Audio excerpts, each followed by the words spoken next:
মই প্ৰথমে বিজেপিৰ পৰাই অনুষ্ঠান আৰম্ভ কৰিবলৈ বিচাৰিছো গৌৰৱ তালুকদাৰ ডাঙৰীয়াৰ পৰা মই অনুষ্ঠানটো আৰম্ভ কৰিম ৰঙা নদী যেটো মই আৰম্ভণিতেই কৈছো ৰঙা নদী এবাৰ প্ৰথমবাৰৰ কাৰণে এগৰাকী বিধায়ক লাভ কৰিবলৈ গৈ আছে গতিকে আপোনালোকে কেনে ধৰণে সমষ্টিবাসীৰ ওচৰ চাপিছে কোনকেইটা বিশেষ সমস্যা আছে যিখিনি সমস্যাক লৈ আপোনালোকে ভোটাৰ ৰাইজৰ কাষ চপাৰ চেষ্টা কৰিছে কোনখিনি সমস্যা আপোনালোকে সমাধান কৰাৰ এবাৰ প্ৰতিশ্ৰুতি দিছে চাওক যি নতুনকৈ নাওবৈচাৰ পৰা এটা অংশ কাটি যি ৰঙানদী সমষ্টি হৈছে তাত আমাৰ অৰুণাচলৰ দাঁতি কাষৰীয়া এটা অঞ্চল আৰু আমি সেই সীমা যোনটো সমস্যা প্ৰথমতে আমি মানে বিশেষভাৱে আমি অগ্ৰাধিকাৰ দিয়াৰ এটা ব্যৱস্থা চৰকাৰী পক্ষৰ বাবে এটা চলি আছে লগতে আমাৰ অৰুণাচলৰ পাহাৰৰ পৰা যি হাতী এটা উপদ্ৰৱ ফুলবাৰী বা এই অঞ্চলবিলাকত ৰামপুৰ অঞ্চলবিলাকত বিশেষভাৱে দেখা যায় তাৰ কাৰণেও আমি ঝাটকা লাইনৰ পৰা আদি কৰি গোটেই ব্যৱস্থাখিনি আমি ইতিমধ্যে আৰম্ভ হৈছে কৰি আছো আৰু সীমা অঞ্চলত যিখিনি বাট পথৰ সমস্যা আপুনি যদি ৰামপুৰৰ নিচিনা অঞ্চললৈ যায় তাতো দলং বনি আছে বা এই ৰাস্তা ঘাটৰ সমস্যাখিনি যি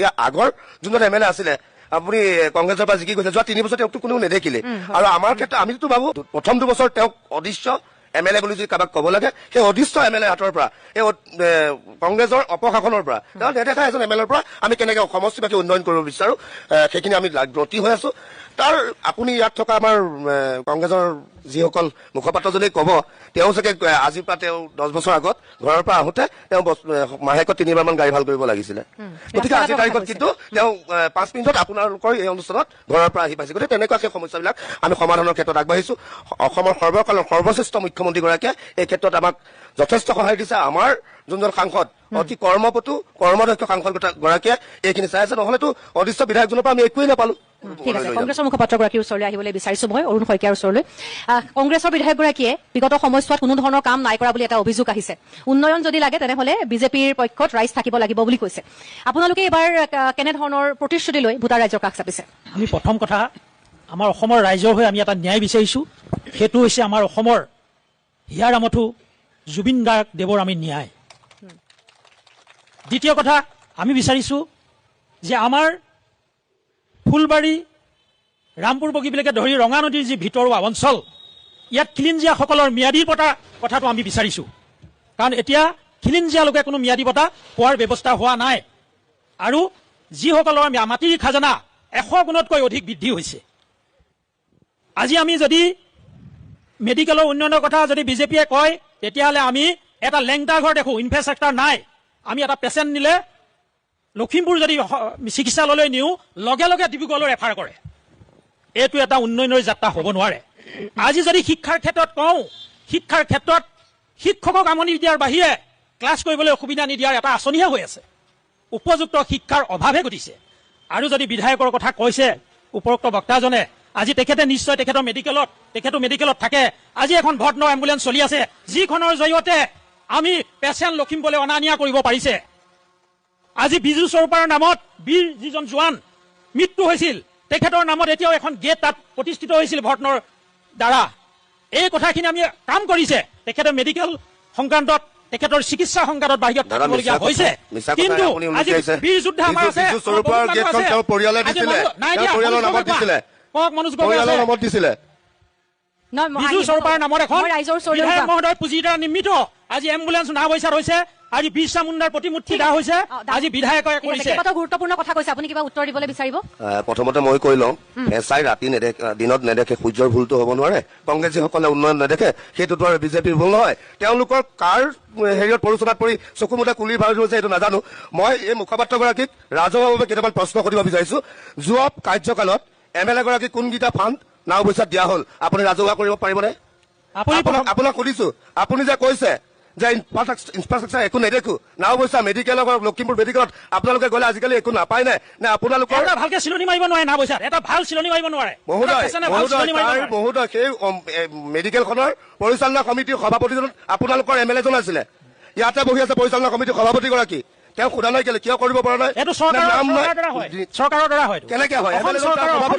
আপোনালোকে কি কৰিছে অসম চৰকাৰৰ কেনেকে আপুনি এটা মহাশয় এটা উত্তৰ দিয়ক প্ৰধান বৰুৱাৰ এটা নাম ফলক দেখাওক প্ৰধান বৰুৱাৰ কিবা আছে নেকি দেখাওক যদি চিঞৰিলে কথা সঁচা হয় আমি আটা পাৰিম প্ৰধান বৰুৱাৰ আজি এটা আপোনালোকে যদি চিঞৰিলে কথা সঁচা হ'লে আমি আটা পাৰিব পাৰো দেখাওক স্বাস্থ্য খণ্ডৰ ক্ষেত্ৰত উন্নয়ন নাই হোৱা বুলি কৈছে আপুনি ইয়াৰ সকলো জনসাধাৰণক প্ৰশ্ন সোধক জনসাধাৰণে ক'ব উন্নয়ন হৈছে নে নাই হোৱা আজি আয়ুষ্মান কাৰ্ডৰ যোগেদি ডিব্ৰুগড়লৈ কিয় লৈ যায়? মই এটা এছেম্বলি ডিব্ৰুগড়লৈ কেলে এফআইআৰ কৰে সেইটো কওক। ডিব্ৰুগড়লৈ লৈ যাওঁ উদাহৰণ ডিব্ৰুগড়লৈ এফআইআৰ কিয় দিয়ে? দিদিনাখনি আমাৰ বাইদেউ কিয় দি দিয়ে লগে লগে? বাইদেউ ভাইটি তাৰ উত্তৰ দিয়ক। লৈছিলে লখিমপুৰ মেডিকেল কলেজত তেওঁ ভাল কৰি আনি ঘৰত আছে আয়ুষ্মান কাৰ্ডৰ পৰা তাৰ ট্ৰিটমেণ্ট হৈছে এটা উদাহৰণ লৈ গৈছো কৰিব নোৱাৰিলে। আপুনি কেলে কৰিব নোৱাৰিলে এটা মুখৰ তেৱাৰী ভালকে চিলনি কৰিব কেনেকে নোৱাৰে নোৱাৰিলে মেডিকেলত। তেওঁ ভৰিটো তিন ঠাইত বাইদেউ কিবা এটা ক'বলৈ বিচাৰিছে আপুনি মই উদাহৰণ দিছো আপোনাক বাইদেউ ঠিক আছে কংগ্ৰেছৰ বাইদেউ কওক। মুখপাত্ৰগৰাকীলৈ মই ক'ব বিচাৰিছো অৰুণদা মানে আজি 17 তাৰিখ যোৱা 17 তাৰিখে আমাৰ ভাইটিৰ এক্সিডেণ্ট হৈছিলে কাৰিগাঁৱত তেখেতৰ এক্সিডেণ্ট হোৱাৰ লগে লগে এখন এক্সিডেণ্ট হোৱা গাড়ীখনে তেখেতক এইখন মেডিকেললৈকে লৈ আহিছিলে তেখেতক ধুনীয়াকে চিলাই কৰি দিছে এখন ঘটনাৰ এম্বুলেঞ্চে গৈছিলে তালে ঘটনা আছে এতিয়া নাই যোৱা কংগ্ৰেছী এম্বুলেঞ্চ আমি এম্বুলেঞ্চৰ সৎ ব্যৱহাৰ কৰিছে ৰাইজে ঠিক আছে ক'বলৈ দিয়ক এক্সিডেণ্ট হোৱা গাড়ীখনতে আমি লৈ আহিছিলো তাৰপিছত ইয়াত ধুনীয়াকে চিলাই কৰি দিছে ভৰিটো টুকুৰা টুকুৰ 3 টুকুৰা মান হৈ গ'ল এনেকে ঘূৰাই দিব পাৰিছিলে তেতিয়া আমি লগে লগে লখিমপুৰলৈ লৈ গ'লো লখিমপুৰত ধুনীয়াকে অল ট্ৰিটমেণ্ট আমি লখিমপুৰতে কৰিছো এতিয়া তেওঁ গুৱাহাটী বা ডিব্ৰুগড়লৈ যাবলগীয়া হোৱা নাই লখিমপুৰতে কৰিছো এটা সৰু কথা মঞ্জিল শইকীয়াখিনত ইয়াত তেওঁ এটা ফালিছিলে ইয়াত কিন্তু কোনো চিলাব নোৱাৰিলে আমি লখিমপুৰ সেয়া চাগে কংগ্ৰেছী আছিলে কোনোবা সিদিনা এখন কংগ্ৰেছী এতিয়া চাউল দালিৰ কথা নকব বাইদেউ এইটো কংগ্ৰেছ বিজেপি নহয় চাউল দালি কংগ্ৰেছ বিজেপি নহয় কংগ্ৰেছীৰ ঘৰত কিন্তু লিখি যে আমি কংগ্ৰেছ বিজেপি আচৰ হেৰিয়াৰ ক্ষেত্ৰত মেডিকেলৰ ক্ষেত্ৰত হ'ব নোৱাৰে ঠিক আছে মই আৰু মানুহ আছে মই TMPK বিজিত পায়েঙৰ ওচৰলৈ অকণমান যাবলৈ বিচাৰিছো বিজিত পায়েং দুটা ৰাজনৈতিক দলে কৈছে যে তেওঁলোকৰ বিধায়কে কাম কৰিছে বা তেওঁলোকৰ বিধায়ক আহিলে আৰু এনেধৰণৰ কাম কৰিব বা বৰ্তমান হৈছে আপোনালোকে দল সংগঠনৰ ফালৰ পৰা কেনেধৰণৰ বিশেষকৈ আমি ৰঙানদী আৰু আজি নাওবৈচাৰ কথা যিহেতু পাতিম বুলি ভাবিছো ৰঙানদী আৰু নাওবৈচাত কেনেধৰণৰ আপোনালোকে সমস্যা দেখিছে আৰু কেনেধৰণে সমস্যাটো সমাধান হোৱাটো বিচাৰে আৰু কোন জনপ্ৰতিনিধি হোৱাটো বা কোনটো দলৰ প্ৰাৰ্থী চাই ৰাইজে ভোট দিব লাগে নে দল চাই ভোট দিব লাগে আপুনি কেনেধৰণে ক'বলৈ বিচাৰিব আমি প্ৰথমে আপোনাক সকলো ৰাইজকে আমি জনাব বিচাৰিছো ইয়াতে আমি কাকো বিজেপি দল আমাৰ কাৰণে চিৰমিত্ৰও নহয় কংগ্ৰেছ দল চিৰশত্ৰুও নহয় কথাটো হ'ল জাতিটোৰ বৃহৎ স্বাৰ্থৰ কাৰণে বা অঞ্চলটোৰ গ্ৰামাঞ্চলৰ উন্নয়নৰ কথা স্বাস্থ্য খণ্ডৰ কথা শিক্ষা ব্যৱস্থাৰ যদি উন্নত মানদণ্ডৰ মূল্যবোধৰ শিক্ষা কথা বতৰা যদি বা তেওঁলোকে চৰকাৰখনে কাম কাজ কৰিছে তেতিয়া আমি তাৰ পক্ষত আছো প্ৰথম কথাটো হ'ল অলপ আগতে কংগ্ৰেছৰ মুখপাত্ৰগৰাকীয়ে কৈ গ'ল ভৰত নৰহ ডাঙৰীয়া আমি যদি ক'ৰবাত মিচিং জনগোষ্ঠীটোৱে এনেকুৱা সোপা দিলা এজন যদি মানে বিধায়ক যদি পাইছো তেওঁৱে হ'ল ভৰত নৰহ সোপা দিলা এজন অপৰিপক্ক ৰাজনৈতিক নেতা বুলিয়ে কৈছো তেওঁ এজন সোপা দিলা নেতাৰ কাৰণে আজি নাওবৈচাৰ ৰাইজে জিয়াটো ভুগিছে বানপানীৰ সময়ত তেওঁ নাওবৈচাবাসীৰ লগত নাথাকি লণ্ডনত গৈ থাকে তেনে ক্ষেত্ৰত আমি চাইছো আমি এটা কথা কৈ আছো বাৰে বাৰে মই যিহেতু মিচিং জাতিটোক প্ৰতিনিধিত্ব কৰি আজি ইয়ালৈ আহিছো স্বাধীনোত্তৰ কালৰ পৰা অদমিচিং ছাত্ৰ সন্থাই সংগ্ৰাম কৰাৰ পিছত কংগ্ৰেছ চৰকাৰখনে শতদিনে চৰকাৰক শাসনৰ বাগজৰীত থকা সময়খিনিত কোনোদিনাখন মিচিং জাতীয় সত্তাটোক কোনোদিনাখন তেওঁলোকে গুৰুত্ব নিদিলে তাৰ লগে লগে আমি সেইকাৰণে কৈছো যোনে ভাল কাম কৰিছে কোনোবা বেয়া কাম কৰিছে তাক আমি স্পষ্টকৈ ক'ব বিচাৰিছো কংগ্ৰেছে স্বাধীনোত্তৰ কালৰ পৰা মিচিং জনগোষ্ঠীটোক কেৱল মাত্ৰ সূতা কম্বলৰ ৰাজনীতিয়ে কৰি আহিছে আৰু কংগ্ৰেছৰ নেতৃত্বসকলক কৈছো তেওঁলোকে এচাৰা কথা ক'ত চিনি নাপায় প্ৰথম কথা তেওঁলোকে সেইকাৰণে উন্নয়ন তেওঁলোকে কেৱল তেওঁলোকে ভোট বেংকৰ ৰাজনীতি কৰি থাকে তাৰ বাহিৰে তেওঁলোকে কাম কাজ নকৰে ঠিক আছে, বিজেপি বৰ্তমান সময়ত আমি আহিম। TMPকে আন্দোলন কৰাৰ পিছত নামনি অংশৰ প্ৰটেকশ্যনৰ কথা বতৰা কৈ আহিছিলো কিন্তু কংগ্ৰেছ চৰকাৰখনে কোনো দিনাখন গুৰুত্ব আৰোপ নকৰিলে বিজেপি চৰকাৰখনক আন্দোলন কৰাৰ পিছত 200 কোটিৰো অধিক পইচা 200 কোটিৰো অধিক এটা কথা পুঁজি আনি স্পষ্ট হৈছে যে বিজ্ঞানসন্মতভাৱে গৰাখহনীয়া বিজেপি কাম কাজ কৰা চৰকাৰৰ দিনত আপোনালোকৰ জনগোষ্ঠীৰ নহয়, কাৰণে কাম হৈছে বুলি আপুনি কাম ভাবে অলপ হৈছে আৰু বাকীখিনি কৰিবৰ কাৰণে এই মঞ্চৰ পৰা আমি দাবী উত্থাপন কৰিছো মই চাহ জনজাতিৰ ছাত্ৰ সন্থাৰ অভিষেক চনা যিহেতু আমাৰ লগত আছে মিচিং জনগোষ্ঠীৰ কথা অলপ যিহেতু চুই গ'ল তেওঁ উল্লেখ কৰিছে এইখিনি কথা আপোনালোকৰ চাহ জনজাতিৰ ছাত্ৰ সন্থা চাহ জনজাতিটোৰ কাৰণে কোনখন চৰকাৰে আচলতে বেছিকৈ চিন্তা কৰিছে বুলি আপোনালোকে ভাবিছে এতিয়া মাটিৰ পট্টা যিহেতু ইতিমধ্যে দিছে গতিকে সেই কথাটোৱে এটা বিজেপি চৰকাৰৰ বাবে এটা খুব ডাঙৰ প্লাছ পইণ্ট আচলতে তেওঁলোকক আনি দিছে গতিকে এইবাৰ আপোনালোকে কাৰ পক্ষত থাকিব জনাদেশ কোনফালে যাব বুলি ভাবে আমি শুনিছো যে বিজেপি চৰকাৰখনে চাহ জনগোষ্ঠীৰ লোকসকলৰ কাৰণে মাটিৰ পট্টাৰ কাৰণে তেওঁলোকে এটা পদক্ষেপ গ্ৰহণ কৰিছে হয় সঁচা কথা আমি তাৰ কাৰণে আমি বিজেপি চৰকাৰক আমি ধন্যবাদ দিছো লগে লগে আমি সেই বিজেপি চৰকাৰলৈ আমি অনুৰোধ জনাইছো যে যোৱা 70 বছৰ যেতিয়া কংগ্ৰেছ আছিল আৰু কংগ্ৰেছৰ সময়ছোৱাত আমি আন্দোলন কৰিছিলো চাহ শ্ৰমিকৰ মজুৰিৰ কাৰণে 350 টকাৰ কাৰণে আমি মজুৰিৰ কাৰণে আমি আন্দোলন কৰিছিলো আৰু যেতিয়া আমাৰ আন্দোলন সফল নহল চাহ শ্ৰমিকক সেই মজুৰি প্ৰদান কৰা নহল তাৰ পাছত আমি সম্পূৰ্ণৰূপে হিপাৰ পৰা একেবাৰে কংগ্ৰেছক আমি অসমৰ পৰা নাইকিয়া কৰিলো আমি শাসনত আনিছিলো বিজেপি চৰকাৰখনক আৰু 2014 চনৰ পৰা যেতিয়া বিজেপি চৰকাৰত বহিল তেওঁলোকে যেতিয়া তেওঁলোকৰ ইলেকশ্যন মেনিফেষ্টেশ্যন যেতিয়া পাব্লিছ কৰিছিল তেতিয়া তেওঁলোকৰ মুখ্য কিছুমান বিষয়বস্তুবিলাক তেওঁলোকে উপস্থাপন কৰিছিল যেনে চাহ শ্ৰমিকৰ মজুৰি বৃদ্ধি কৰা চাহ জনগোষ্ঠীক জনজাতিকৰণ প্ৰদান কৰা আৰু চাহ শ্ৰমিকৰ মাটিৰ পট্টা দিয়া এনেকুৱা বহু কথাখিনি তেওঁলোকে কৰিছিল কিন্তু আজিৰ তাৰিখত সেইখিনি কেৱল কথাহে হৈ আছে আজিৰ তাৰিখত মাটিৰ পট্টা ঘোষণা কৰা হৈছে, কিন্তু এই সময়ছোৱালৈকে মাটিৰ পট্টা কিন্তু দিয়া হোৱা নাই। কোনো শ্ৰমিকৰ হাতত নাই। তেওঁ গুৰুত্বপূৰ্ণ দুটা প্ৰসংগ উত্থাপন আৰু লগতে আৰু এটা কথা ক'ব। আকৌ আহিম হয়। সমস্যা বহুতখিনি আছে, ইমান মানে অলপ সময়ৰ ভিতৰতে কৈ দিব পৰা নাযায়। মই আকৌ আপোনাৰ ওচৰলৈ আহিম, সময় দিম। ভূমি পট্টাৰ প্ৰসংগটো তেখেতে উত্থাপন কৰিছে আৰু লগতে জনজাতিকৰণৰ প্ৰসংগটো উত্থাপন কৰিছে। মই সেইখিনি কথা বিজেপিৰ মুখপাত্ৰগৰাকীৰ পৰা জনাৰ চেষ্টা কৰিম, কিন্তু এটা মোৰ বিৰতিৰ সময় হৈছে। বিৰতিৰ পাছত মই ৰাইজৰ ওচৰলৈ যোৱাৰ চেষ্টা কৰিম। বিশেষকৈ ৰাইজ এবাৰ কাৰ পক্ষত থাকিব, নাওবৈচা আৰু বিশেষকৈ ৰঙানদীত তেওঁলোকে কেনেধৰণৰ এবাৰ এগৰাকী প্ৰাৰ্থীৰ সন্ধানত আছে, যিগৰাকী প্ৰাৰ্থীয়ে তেওঁলোকৰ সমস্যাখিনি সমাধান কৰিব পাৰিব, সেই সমস্যাসমূহৰ কথা শুনিবৰ বাবে মই তেওঁলোকৰ ওচৰলৈ যোৱাৰ চেষ্টা কৰিম। এটা বিৰতি। সমূহ সমৰ 2026লৈ পুনৰ স্বাগতম জনাইছো সকলোকে। আৰু এইখিনি মুহূৰ্তত আমি ৰঙানদী সমষ্টিত আজি যিহেতু উপস্থিত আছো, ৰাইজ মোৰ লগত উপস্থিত আছে। মই ৰাইজৰ ওচৰলৈ যোৱাৰ অকণমান চেষ্টা কৰিম, কেনেধৰণৰ প্ৰাৰ্থী বিচাৰে আৰু ৰঙানদীৰ মূল সমস্যাসমূহ কি, ৰঙানদী সমষ্টিটোৰ মূল সমস্যাসমূহ কি। ৰঙানদী সমষ্টি এটা নতুন সমষ্টি আৰু ইয়াত আমাৰ চাহ জনগোষ্ঠীৰ প্ৰায় বাগিচা, আমাৰ 4খনমান বাগিচা আছে আৰু এই সমষ্টিয়ে এইবাৰ কিন্তু নিৰ্ণায়ক ভূমিকা গ্ৰহণ কৰিব। জনজাতিকৰণ বিষয়টো হ'ল 2014 চনতে প্ৰধানমন্ত্ৰী ডাঙৰীয়া কৈছিলে যে 6 জনগোষ্ঠী জনজাতিকৰণ দিম বুলি কৈছিলে, কিন্তু আজি চাওক জনজাতিকৰণৰ যিটো প্ৰতিবেদন দাখিল কৰিলে আমাৰ মন্ত্ৰী গোটে, সেই মন্ত্ৰী গোটৰ যিটো প্ৰতিবেদন আমি গম পাইছো যে তাত আমাক ভাগ ভাগ কৰিব চেষ্টা কৰি আছে। আমি 108টা জাতি উপজাতি আছো চাহ জনগোষ্ঠী, তাৰ মাজত আমাক মাত্ৰ 8টা বা 36টা জনগোষ্ঠী দিব বিচাৰিছে। ঠিক আছে, আপোনাৰ পইণ্টটো মই বুজি পাইছো। বিজেপিৰ মুখপাত্ৰগৰাকীয়ে অকণমান যদি সেইটোৰ উত্তৰ দিয়ে। হয়, জনজাতিকৰণৰ প্ৰসংগটো ওলাইছে আৰু ভূমি পট্টা প্ৰসংগটোত এইটো এটা তেওঁলোকে নিজেই গম পাইছে, তেওঁলোকক এটা নিৰ্দিষ্ট প্ৰক্ৰিয়াৰ মাজেৰে, সাংবিধানিক প্ৰক্ৰিয়াৰ মাজেৰে এইটো আগবঢ়াই লৈ গৈছে, তেওঁলোকেও তাত জ্ঞাত। গতিকে সেইখিনি বিষয় লৈ মই তেওঁলোকে যিখিনি বুজি পাইছে যে এতিয়া 36টা তেওঁলোকৰ মাজতে থকা 36টা হেৰিয়ক দিবলৈ বিচাৰিছে, বাকীখিনি পৰ্যায়ক্ৰমে দিব, এটা সাংবিধানিক প্ৰতিক্ৰিয়াত গৈ আছে। ৰাইজ এবাৰ কাৰ পক্ষত আছে, ৰাইজে কি ক'ব, কাৰ পক্ষত আছে? আমি বিজেপি পক্ষত আছো। হয়, ইমানখিনি উন্নতি কৰিছে, মহিলাসকলক উদ্যমিতা দিছে, আজিলৈকে আমি কাৰো পৰাই এইটো পোৱা নাছিলো। কেনেকুৱা ধৰণৰ সুবিধা মানে বহুত। মই নিজে ক'ব পাৰো, মোক যেতিয়া ইণ্টাৰভিউ দিওঁ, মোক কোনো ইণ্টাৰভিউত হৰুৱাব পৰা নাছিলে, তেতিয়া ঘোচ লাগে। মোৰ তেতিয়া ৱেইট আছিলে 32 কেজি। মই তেতিয়া কৈছিলো মই খুচুৰা পইচা দিম, আৰু সেইকাৰণে মই আজিলৈকে চাকৰি এটা নাপালো। এতিয়া পালোহেঁতেন, নিকা নিযুক্তি হৈছে, এতিয়া পালোহেঁতেন, মই নিজে প্ৰত্যক্ষ প্ৰমাণ। কিন্তু এতিয়া আমাৰ বয়স নাই আৰু সকলো পিনে উন্নতি কৰিছে বিজেপি চৰকাৰে। বিজেপি আমি সম্পূৰ্ণ বিজেপি। উন্নয়ন হৈছে, নিকা নিযুক্তিৰ প্ৰসংগটো উত্থাপন কৰিছে আৰু তেওঁলোকে বিজেপি চৰকাৰকে বিচাৰো বুলি কৈছে। আজি 200 বছৰ পাৰ হৈ আমাৰ যি চাহ জনগোষ্ঠী কি দি আছে, আগৰ পৰা ব্ৰিটিছৰ ঘৰ এতিয়াও আছে, কংগ্ৰেছে হওক বা বিজেপি আগতে কিবা ঘৰ আই ঘৰবিলাক আছে, সেইটোৱে আছে। নতুন কি দিব পাৰিছে? আমি শুনিছো বাগানত, আমি নিজে ছাৰ্ভে কৰিছো, আমি চাইছো এতিয়াও গোটেই 100% হোৱা নাই। তাৰে ভিতৰত 20%, 30% মানুহে এতিয়া ম্যাদী পাট্টা পাবলৈ আবেদনহে কৰিছে। আমি ভাবি আছো এতিয়া মুখ্যমন্ত্ৰী ডাঙৰীয়া আমাক ক'লে আপোনালোকক ম্যাদী পাট্টা দিয়া হ'ব, আমি বগানৰ মানুহ সকলোৱে আনন্দিত যে ম্যাদী পাট্টা পাম। কিন্তু যেতিয়া আমি মাজত আমি চাই পালো ম্যাদী পাট্টা দিয়া নাই, ফৰ্ম দিছে, সেই ফৰ্মত আকৌ ফিল আপ কৰিব লাগিব। আবেদন কৰিলেহে পাব। নাই শুনক, সেই ফৰ্মত আজি 200 বছৰ হৈ গ'ল, শুনক 200 বছৰ হৈ গ'ল। ট্ৰাইবেল বেল্ট ব্লক,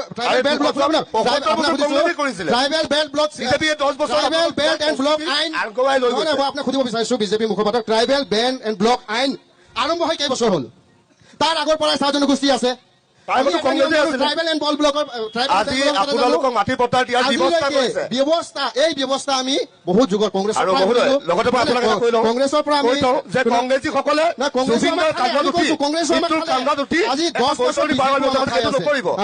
আমি শুনি আছিলো 5,000 টকা। আজি আমাৰ মূল্য চাহ জনগোষ্ঠী মাত্ৰ 5,000 টকা আছিলে 5 বছৰত। আজি বিজেপিয়ে যিবিলাক স্কুল ঘৰ বগানত বনাই দিছে, আমি তাত চাওঁ মাষ্টৰ কিমান, কোনো সুধিবলৈ যোৱা নাই। আমাৰ ল'ৰা ছোৱালী কি শিকি আছে কোনো সুধিব যোৱা নাই। কৈ আছিলে স্মাৰ্ট স্কুল, আজিলৈকে স্মাৰ্ট কোনটো কয়? আপুনি কওক স্মাৰ্ট কোনটো কয়? স্মাৰ্ট আগতে নাছিলে বুলি এতিয়াও থাকিব নালাগে। আমাৰ বিজেপি মুখপাত্ৰ কৰি গ'ল বগানে লাইনে ৰাস্তা। মই এটা প্ৰশ্ন সুধিব বিচাৰিছো, আমাৰ বগানৰ লাইনে কোন বগানৰ ৰাস্তা হৈছে? এই ৰাস্তাবিলাক আপোনালোকে বাগানৰ লাইনে যিটো স্কুল ঘৰ হৈছে বুলি কৈছে, তেখেতে কৈছে উন্নয়ন নাই হোৱা। আপুনি কি উত্তৰ দিবলৈ বিচাৰিছে? আমাৰ ডিজু বাগানত আপোনালোকে যদি এতিয়াও যায়, আৱাসিক স্কুল ইতিমধ্যে তাত চলি আছে। আৰু মহোদয়ে যোনটো কথা কৈছে, অসমমালা আঁচনিৰ অধীনত ডিজু, চিলনীবাৰী বাগান, হাৰমতি বাগান আদিকে গোটেই বাগান কেইখনত আমাৰ ইতিমধ্যে 91 কিলোমিটাৰ চৰকাৰ 10 বছৰ হ'ব হ'ল, এতিয়াও মাত্ৰ ফৰ্ম ফিল আপতে আবদ্ধ আছে। কংগ্ৰেছৰ মুখপাত্ৰী গৰাকীয়ে কংগ্ৰেছকে সুধিব বিচাৰিছো, বিজেপি নহয়, মই নিদো।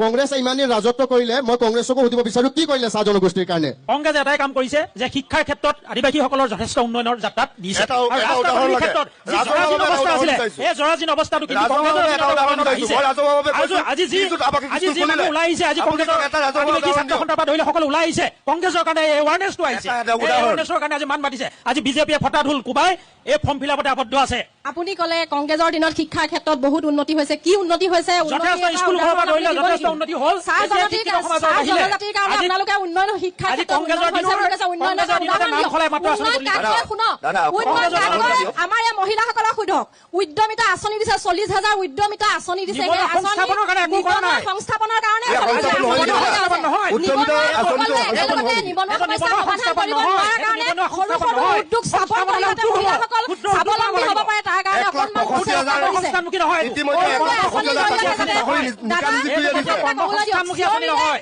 এইটো মাত্ৰ ফটা ঢোল বুজোৱা আমি মানুহ এলেহুৱাহে কৰিছে চৰকাৰে এলেহুৱা কৰিছে কৰ্মসংস্থান আঁচনি নাই বাইদেউ আছে কোনো উদ্যোগ নাই ক্ষুদ্ৰ উদ্যোগ উন্নয়নৰ নাই কাৰণে আপোনালোকে কাক বিচাৰে এই যিখিনি কথা বতৰা চলি আছে আপোনালোকে কোনফালে আছে বিজেপি একেমুখে কৈছে দাদা এটা কথা চিঞৰিলে যদি সকলো কথা সঁচা হয় তেতিয়া উদ্যোগৰ চিঞৰিব ব্যৱস্থা হোৱা নাই আজিকালি। আমিও পাৰো কাৰণ উদ্যমিতা আঁচনিৰ কোনো সংস্থাপনৰ ব্যৱস্থা হোৱা জৰিয়তে নাই। সকলোকে একেলগে কৰ্মসংস্থান আঁচনি নহয় মই প্ৰথমতে কৈছো সেইকাৰণে এছআই দিনত লৈ দেখে সমস্যা সমাধান সংস্থাপন নহয়। নহয় দাদা সৰু সৰু কোনো নিবনুৱা উদ্যোগ সমস্যা স্থাপন কৰি সমাধান যাতে নহয়। মহিলাসকলে স্বাৱলম্বী কৰিব পাৰে চিএম অসমৰ ত্ৰিপুৰাৰ 5খন ৰাজ্যৰ জৰিয়তে ভিতৰত হাজাৰ কৈ হাজাৰ দিছে। মহিলাক সংস্থাপিত অসমৰ কৰিব পাৰে 5খন ৰাজ্যৰ তাৰ কাৰণে ভিতৰত চেষ্টা কৰিছে। কৈ দিছে। অৰুণোদয়ৰ জৰিয়তে যাতে সকলোৱে আমাৰ গ্ৰাম্যাঞ্চলত বসবাস কৰা আমি প্ৰশ্ন মহিলাসকলে তুলিছো। যাতে আজি একাউণ্ট অসমখন খুলিব 24 পাৰে নম্বৰ কিয়? নিজৰ সাঁচতীয়া আমি আজি টকাসমূহ প্ৰশ্ন জমা তুলিছো। কৰিব পাৰে অসমখন 24 নম্বৰ কিয়? একাউণ্টসমূহ চলাই থাকিব অসম পাৰে 5খন তাৰ ৰাজ্যৰ কাৰণে ভিতৰত থাকিম বুলি কৈছিলে। কংগ্ৰেছ চৰকাৰে কি অসমখন কৰিলে? 24 আজি নম্বৰ 5 কিয়? বছৰে আপোনালোকৰ কংগ্ৰেছ অসমখন চৰকাৰে 24 নম্বৰ কি আমি দেখা দাদা, আজি নাপালো। নিউজ চাইছে? পুৰণীয়া পাঁচখন পক্ষী বুলি ৰাজ্যৰ কয়। ভিতৰত কংগ্ৰেছ অসমখন বুলি কয়। পুৰণীয়া অসম পক্ষী বুলি কয়। 24 বছৰ আগত পুৰণীয়া 6% বিৰোধত আছে আজি 54% বিৰোধত আছে। বিধায়কগৰাকী ইয়াত নিউজ চাব নাথাকে, দাদা। সেই সমস্যা। বাইদেউ। বাইদেউ কিবা এটা ক'ব খুজিছে। অলপ বাতৰি চাব।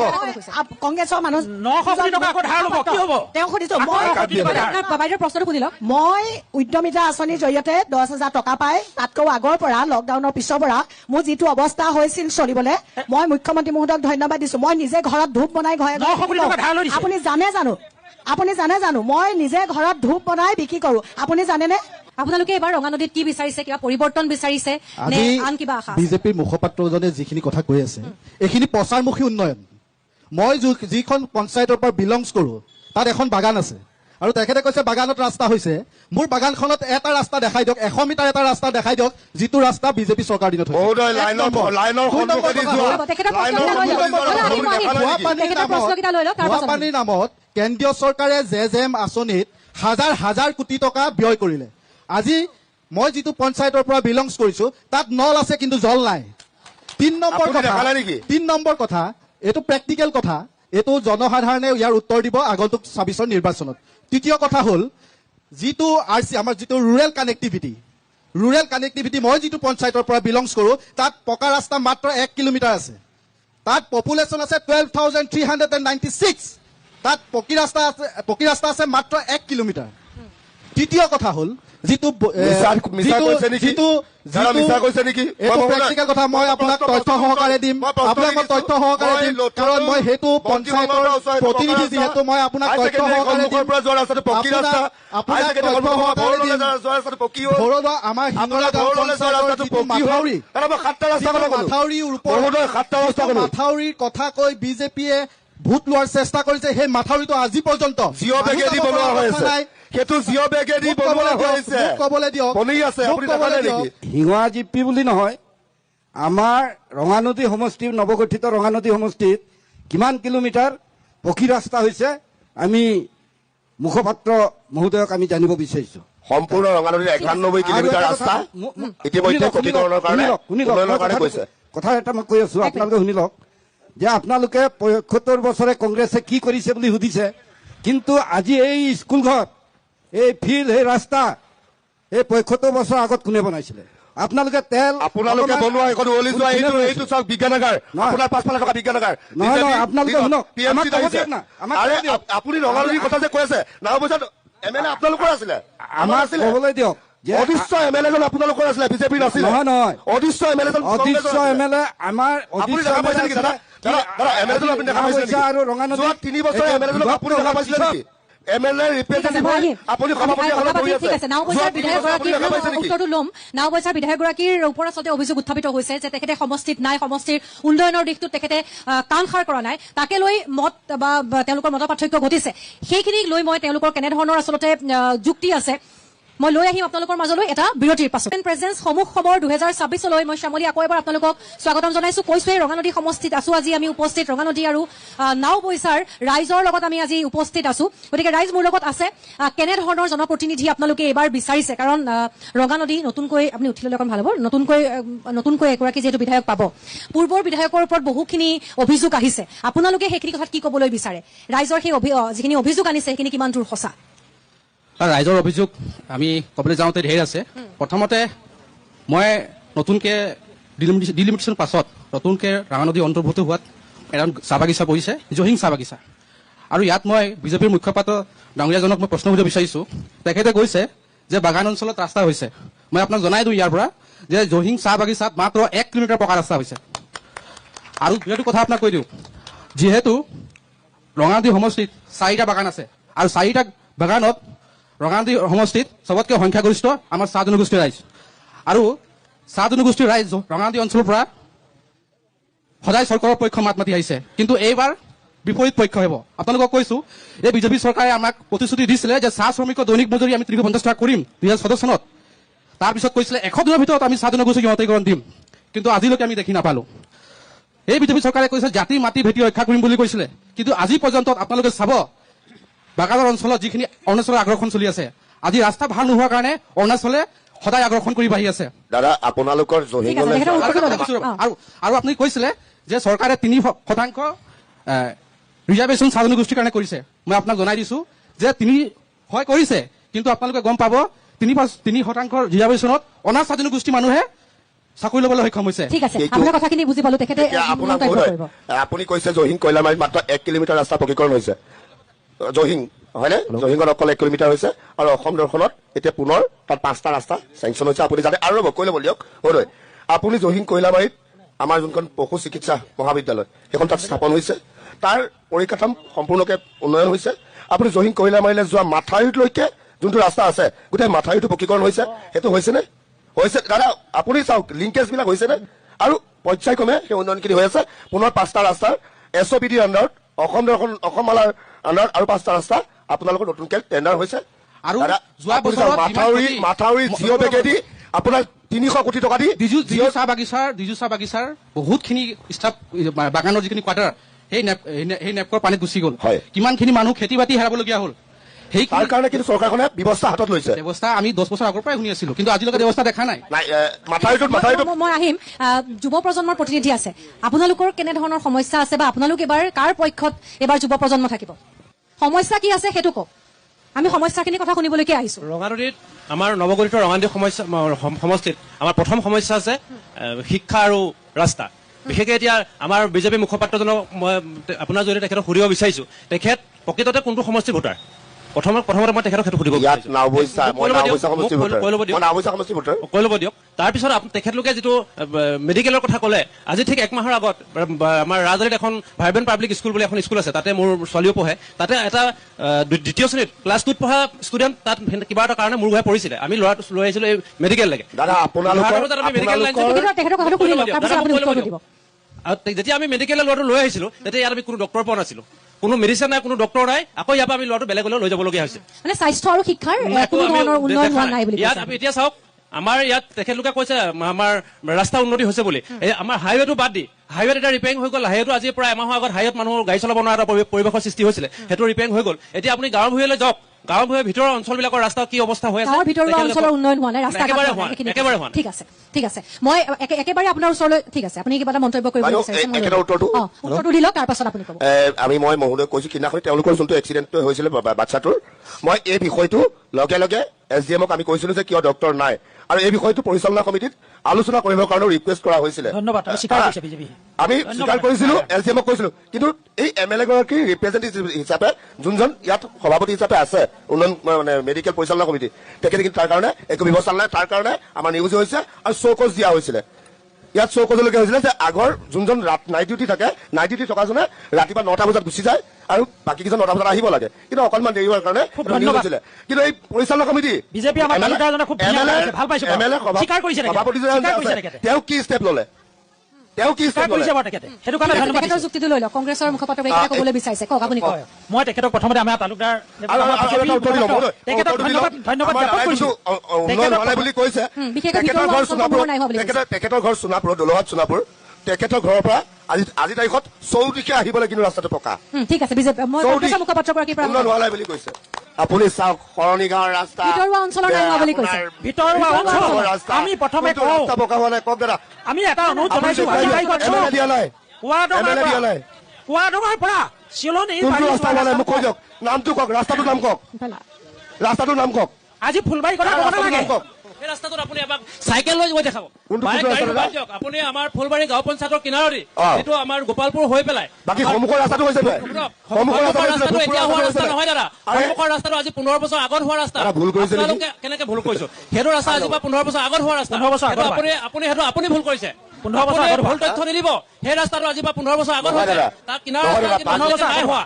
আৰু ফুলবাৰীৰ শুনক, আপুনি কোৱাটোহে বাকী আছে চাগে। মই এটা কথা জনাইছো, তথ্যটো আপুনি ভালকে লৈ ল'ব। আমাৰ যিজন মুখপাত্ৰ আছে তেখেতৰ ঘৰ ফুলবাৰীত, তেখেতে আপোনাক গোটেইখিনি ক'ব। মই এটা অনুৰোধ জনাইছো মুখপাত্ৰগৰাকীৰ ভাষ্যটো লৈ লওঁ। মই এটা তেখেতক প্ৰশ্ন কৰিব বিচাৰিছো, তালুকদাৰ চাহাব আপুনি কওক, কোৱাডঙৰ পৰা চিলনী বাৰী আজি তাৰিখত মটৰচাইকেল চলাই যাব পাৰে নে নোৱাৰে? কওক, আজি কোৱাডঙৰ পৰা চিলনী বাৰী বজালে মটৰচাইকেল চলাই যাব পাৰে নে নোৱাৰে? দাদা নহয়, ফটা ঢোল কোবালে নহ'ব, চাব লাগিব।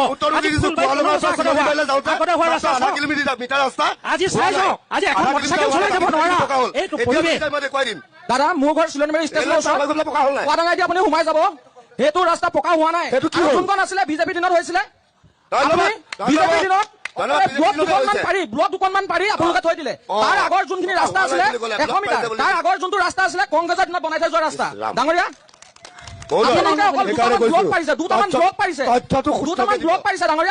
শুদ্ধকে দিব। চিলনী বাৰী বাগানলৈ যাবলৈ ৰেল লাইন পাৰ হোৱাৰ 200-300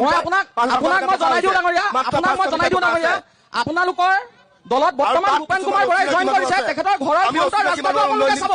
আপোনালোকৰ দলত ভূপেন কুমাৰ বৰাই জইন কৰিছে, তেখেতৰ ঘৰৰ ৰাস্তাটো আমাকো ক'বলৈ দিব।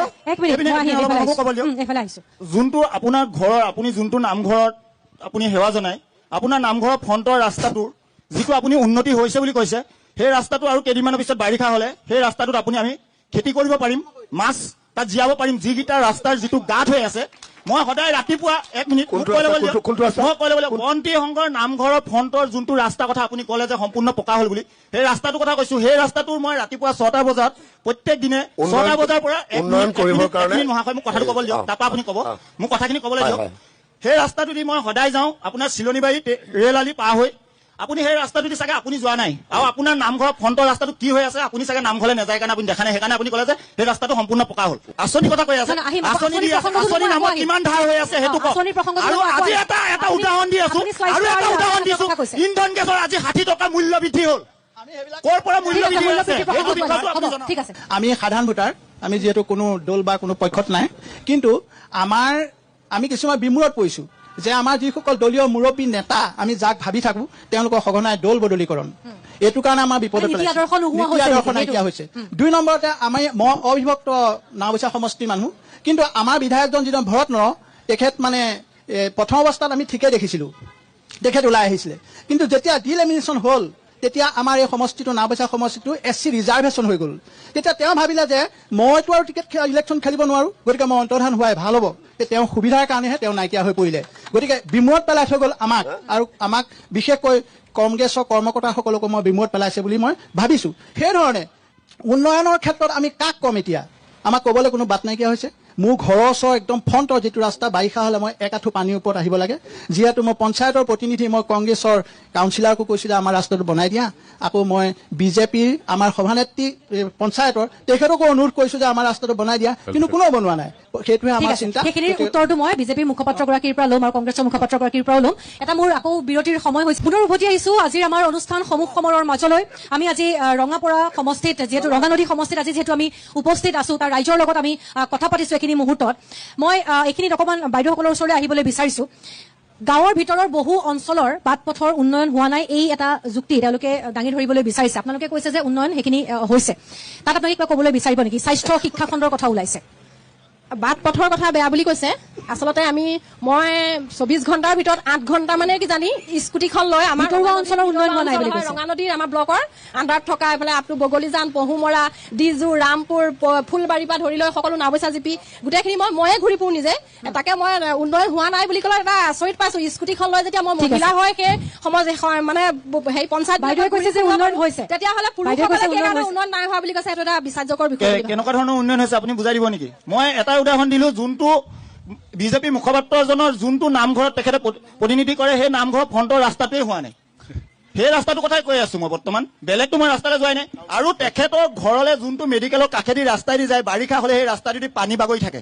তেখেতৰ ঘৰৰ আগেদি যোৱা ৰাস্তাটো আৰু সেই আপোনাৰ মেডিকেলখনৰ দিয়ে পানী বাগৰি যায়। এবাৰ এমএলএ জিকিবলৈ দিয়ক, আমি সকলো ঠিক ঠাক কৰি দিম। এমএলএ জিকিবলৈ দিয়ক। এটা কথা কৈছো, কাম নাই, বাদ দিয়ক। আৰু আপুনি উন্নয়নৰ কথা কৈ আছে, উন্নয়নৰ কথাটো ক'ব দিছো। এতিয়া আপোনাক মই উত্তৰটো দি লৈছো। আপুনি যোনটো ৰাস্তাৰ কথা কৈছে, সেইটো ৰাস্তা ইতিমধ্যে পুনৰ নিৰ্মাণৰ কাৰণে টেণ্ডাৰ হৈ কাম আৰম্ভ হৈছে। চাইডখিনি কাম আপুনি দেখিছে, সদায় চাই, আপুনি সদায় চাই। কথাবিলাক আপুনি মহাশয় কথাবিলাক নহলাব। আপুনি অলপ আগত ক'লে সেই ৰাস্তাটো সম্পূৰ্ণ হ'ল বুলি ক'লে যে আপুনি চিলনীবাৰী ৰাস্তালৈকে আপুনি কামটো সম্পূৰ্ণ হ'ল বুলি কয়। দুটা অৰ্থত কথাবিলাক নক'ব, এটাই ক'ব আছে বুলি কৈছো। আপুনি কাম হ'ল বুলি কৈছো, ৰেকৰ্ড হৈ আছে, সেইটো ৰেকৰ্ড হৈ আছে। আপুনি চাব, আপোনাৰ কি ৰাস্তা দুটা কথা নক'ব। পুনৰ নিৰ্মাণৰ এটা কথা ক'লো, এমএলএ কথাটো ক'লো, পুনৰ নিৰ্মাণ বিচাৰিছো। এমএলএ বিচাৰা নাই, ভৱিষ্যত বিচাৰা নাই, আমি এজন সেৱক বিচাৰিছো। আমিও সেৱক বিচাৰিছো। সেৱকে ঘৰে ঘৰে গৈ প্ৰত্যেকটো আমাৰ সমস্যা এমএলএ বিচাৰিছো। আমিও যুৱ প্ৰজন্মৰ এমএলএ সেৱক হিচাপে আপোনালোকক দিবলৈ ৰৈ আছো। এজেপিৰ মুখপাত্ৰগৰাকী আছে, মই তেখেতৰ ওচৰলৈ যাবলৈ বিচাৰিছো। ধন্যবাদ। কিন্তু কথাবিলাক হৈছে সঠিক কথাবিলাক উত্থাপন হ'ব লাগে। আপোনালোকে আঁচনি পাইছে, কোনোবাই কিবা, আমি সেলফ চেন্ট্ৰিক হৈছো একচুৱেলি সকলোৱে, নহয় জানো? আজি বিজেপিৰ মুখপাত্ৰই হওক, কংগ্ৰেছৰ হওক, মই এজেপিৰ হওক, আমি কি কৰি আছো? আমি সৰুকালত দেখিছিলো, আজি আমাৰ ব্ৰিটিছৰ যুগৰ পৰা আমি কি দেখিছিলো? আমি এনেকুৱা ধৰণৰ ৰাজনীতি দেখা নাছিলো, ইউ পি বিহাৰত দেখা পাইছিলো। আজি বেলেগ কথা উত্থাপন হয়, আপোনালোকে গম পায়নে? আমি নাওবৈচা সমষ্টি আছে, ৰঙানদী সমষ্টি আছে। এই নাওবৈচা সমষ্টি যেতিয়া দুভাগ হৈ গ'ল চাবলৈ, কিন্তু নাওবৈচা সমষ্টি এই বিজেপি এমএলএজনৰ নাই আৰু কংগ্ৰেছজনৰ নাই। অভিয়াছলি কংগ্ৰেছজনৰ কেনেকে থাকিব? ভাগ হৈ গ'ল। এই কি পৰিস্থিতি হৈ আছে আজিৰ দিনত? যেতিয়া ভোট দিছিলে, লখিমপুৰ সমষ্টিত যেতিয়া ভোট দিছিলে, আজি যোৱাকালি এটা টক শ্বত গ'লো, অকল এজন বিধায়কৰ নাম লৈ সকলোৱে তেওঁৰ তাৰিফ কৰিলে। তেওঁ কি দায়বদ্ধ নাছিলে নেকি যে সেই যিমানসকল তেলাহী অঞ্চলৰ বা আমাৰ নাওবৈচা এতিয়া বিভক্ত নাওবৈচা হৈ গ'ল? মই মাজতে অকণমান আপোনাক ৰখাই অকণমান ৰখাই, আপুনি এটা সুন্দৰ কথা উল্লেখ কৰিছে, ডাঙৰ গুৰুত্বপূৰ্ণ কথা কৈছে। দল বাগৰাৰ কথা যিটো আপুনি উল্লেখ কৰিছে বা নিজৰ ৰাজনৈতিক সা সুবিধাৰ বাবে যিটো কৰিছে, কিন্তু সেইখিনি কথাত প্ৰত্যেকটো দলকেই সাঙুৰিব লাগিব।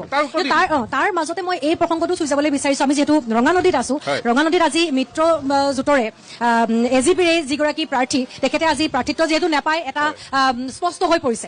গতিকে তেখেতে নাপাই পেলাই তেখেতে আন এটা আজি অসমৰ সৰ্বসাধাৰণ ৰাইজে চব পাহৰি গৈছে।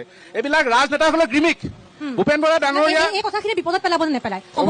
ভূপেন বৰা বিজেপিলৈ অহাটো কাৰণে তেওঁ বেয়া হৈ গ'ল, কিন্তু জয়ন্ত খান কংগ্ৰেছলৈ যোৱাৰ কাৰণে তেওঁ আইন আপুনি গম পায় নি গ'ল বুলি? আপুনি আগতে খবৰ পাই দেখোন। আমিতো কহা না, আমি ভুল তথ্য নিদিব। জইন কৰিব বুলি নিউজে বাতৰি প্ৰকাশ কৰিছে। আপুনি কিমান আগতীয়াকে গম পায়? 9 তাৰিখে জইন কৰিব বুলি নিউজে প্ৰকাশ কৰিছে, আমি কৰা নাই।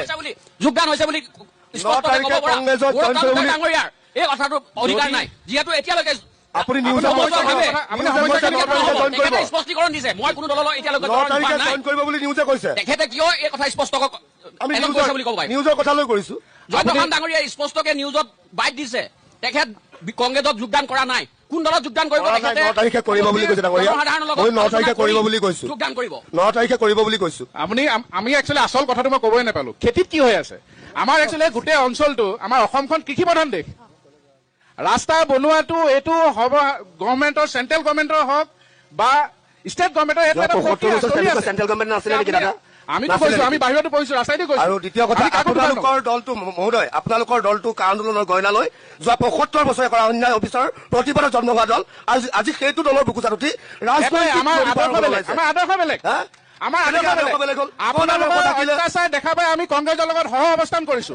আমাৰ উপায় নাই উপায় নাই ঠিক আছে মানে গাড়ী লাগে গাড়ী লাগে অকল গাড়ী লোৱাৰ আশাত কৰিছে সকলোৰে ওচৰলৈ যাব লাগিব আজি গাড়ী লোৱাৰ আশাত কৰিছে গাড়ী ল'বৰ মানে আমাৰ যদি গাড়ী ল'ব আপোনালোকে জুবিনৰ নাম লৈ বৈতৰণি পাৰ যি প্ৰচেষ্টা চলাইছে অসমৰ জনগণে দেখি আছে অসমৰ জনগণে দেখি আছে গাড়ী ল'বৰ কংগ্ৰেছৰ বুকুচাত উঠি আপোনালোকে আমাৰ দল বাগৰ দেখিছে চুৰি মৰা চিষ্টেমটো দেখিছিলে আপোনালোকে একেলগে থাকি অখিল গগৈক আজি চুৰি মাৰি মানুহটোক আজি কালি তাকে ভিতৰুৱা কথা নকওঁ আপোনালোকে আমি জানো ভিতৰুৱা কথা আপুনিও জানে কি কৰে এই কথাখিনি যদি উত্থাপন কৰো এটা ডাঙৰ বম ব্লাষ্ট হ'ব গাদী লোৱাৰ আশাত আপোনালোকে নকৰিব মহোদয় কাৰ আন্দোলনৰ গঢ়লৈ দল গঠন কৰিলে আপুনি ৰঙা নদীৰ সমস্যা বেছি সময় নাই অকণমান ৰখাইছো হয় আপুনি কওক কথা হ'ল কি ইতিমধ্যে আমাৰ বিষয় চলি আছে যে এইবাৰ ৰাইজে কাৰ পক্ষত ভোট দিব বিষয়বস্তু সেইটোৱে চলি আছিলে বৰ্তমান মোৰ কথা হ'ল কি মই জনসাধাৰণৰ ফালৰ পৰা মই এটাই কথা ক'ব বিচাৰো যে এইবাৰ মই সুৰক্ষিত আৰু বিকশিত অসমৰ কাৰণে মই ভাৰতীয় জনতা পাৰ্টীৰ পক্ষত ভোটটো দিম 1 নম্বৰ কথা হ'ল কি আমি দেখি আহিছো বিগত দিনবিলাকত অসমত এটা অস্থিৰ অৱস্থা আছিল অসম সদায় ধোঁৱা বাৰুদ গুলী বাৰুদ কোনো মানুহ বাহিৰলৈ যাব নোৱাৰিছিলে ক'ৰবালৈ গ'লেও ঘৰৰ মানুহৰ চিন্তা হৈছিলে কিন্তু সেই অস্থিৰ পৰিৱেশটো বৰ্তমান চৰকাৰে সুস্থিৰ অৱস্থালৈ আনিছে মোক ক'বলৈ দিয়ক বৰ্তমান সুস্থিৰ অৱস্থালৈ এইখন চৰকাৰে আনিছে গতিকে মই বিষয়বস্তুৰ ওপৰত কথা কৈছো মই বিষয়বস্তুৰ ওপৰত পৰিৱেশটো অসমলৈ ঘূৰাই আনিলে কংগ্ৰেছৰ তৰুণ গগৈ চৰকাৰৰ দিনত সেইটো অসমলৈ সেই তেনেকুৱা সুস্থিৰ পৰিৱেশ ঘূৰি আহিলে আপুনি সেইটো একেবাৰে ভুল কথা আপুনি উত্থাপন ভুল কথা উত্থাপন নকৰিব মই অসমলৈ অহা দুৰ্নীতি নিৰ্মূল কৰিছে জনসাধাৰণৰ বিৰুদ্ধে মত মাতিলে প্ৰেৰণ কৰে আপুনি সেইটো চিন্তা কৰক বেয়া পৰিৱেশৰ পৰিস্থিতিৰ কথা যদি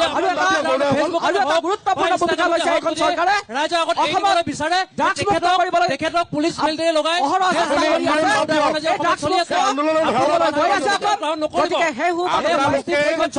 অসমলৈ কংগ্ৰেছে ঘূৰাই আনিছে বিজেপিয়ে ঘূৰাই নাই অনা কংগ্ৰেছে সৃষ্টি কৰিছিলে পাৰ্টী চৰকাৰে দমন কৰিছে মিছা কথা কি মিছা কথা আছুৰ মুখপাত্ৰগৰাকীৰ ওচৰলৈ আপুনি মিছা কথা ক'লে নহয় আচলতে অনুষ্ঠানটো আছিল ৰঙানদী আৰু নাওবৈচা সমষ্টিৰ সমস্যাসমূহৰ বিষয়ে আৰু আমি শেষত গৈ এতিয়া এনেকুৱা এটা পৰ্যায় পাইছোগৈ আচলতে কোনে কি ধৰণৰ কাম কৰিলে কোনে কি ধৰণৰ কাম কৰা নাই আমি নৱপ্ৰজন্মৰ প্ৰতিনিধি হিচাপে আমি আপোনালোকক ক'ব বিচাৰো প্ৰকৃতাৰ্থত শাসক পক্ষই হওক বা বিৰোধী পক্ষই হওক দুয়োটা পক্ষই বুকুত হাত থৈ অনুমান কৰাটো ভাল আচলতে নাওবৈচা আৰু ৰঙানদীৰ উন্নয়ন হৈছে নে নাই হোৱা আমাৰ এই ৰঙানদী সমষ্টিটোত বৃহত্তৰ ৰঙানদী সমষ্টিটো এতিয়া নৱগঠিত এই সমষ্টিটোত আমি এই যে মেডিকেলৰ কথা কৈ আছো কোনোবাই কৈছে চিলাইৰ কথা কোনোবাই কৈছে চিলাই পাইছো ঠিক আছে আপোনালোকে কোনোবাই এজনে চিলাই পাইছে কোনোবাই এজনে চিলাই পোৱা নাই কিন্তু আমি এই কথা ক'ব বিচাৰিছো যে এই নাওবৈচা অঞ্চলটোত এই যে যি মেডিকেলখন আছে এই মেডিকেলখন আৰু আটক ধুনীয়া হওক জিলিকি উঠক আৰু আমি কেনেধৰণৰ কাম কৰিব পৰা যায় সেই বিষয়ে আমি আলোচনা কৰিব লাগে এই নাওবৈচা আৰু ৰঙানদী বিষয়ে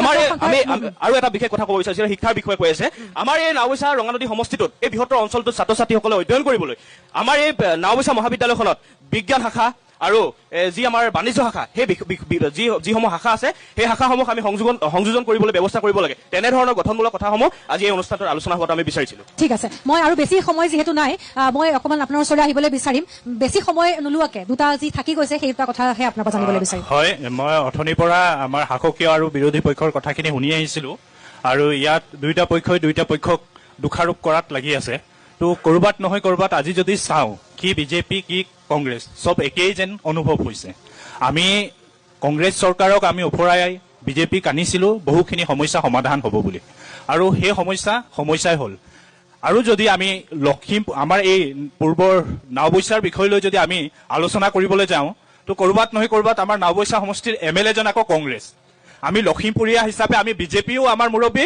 আৰু কংগ্ৰেছো আমাৰ মুৰব্বী কিন্তু দেই আমাৰ বিজেপি মুখপাত্ৰলৈ আমাৰ এটি অনুৰোধ আপোনালোকে যি ৰাজনীতিৰ কথা কৈ আছে সমাগত 2026 চনৰ নিৰ্বাচন এই ধন সৰ্বস্ব ক্ষমতা সৰ্বস্ব হিতাধিকাৰী চৰকাৰখনে যি ঘৃণাৰ ৰাজনীতি আমাৰ মাজত বিয়পাইছে যি মুছলমানৰ ভোট নালাগে বুলি কৈ ৰাজ্যৰ সভাত AIUDF-ৰ যে সাম্প্ৰদায়িক দলৰ বিধায়কৰ স্বাক্ষৰ লৈ ৰাজ্যসভালৈ সাংসদ পঠাবলগীয়া হৈছে।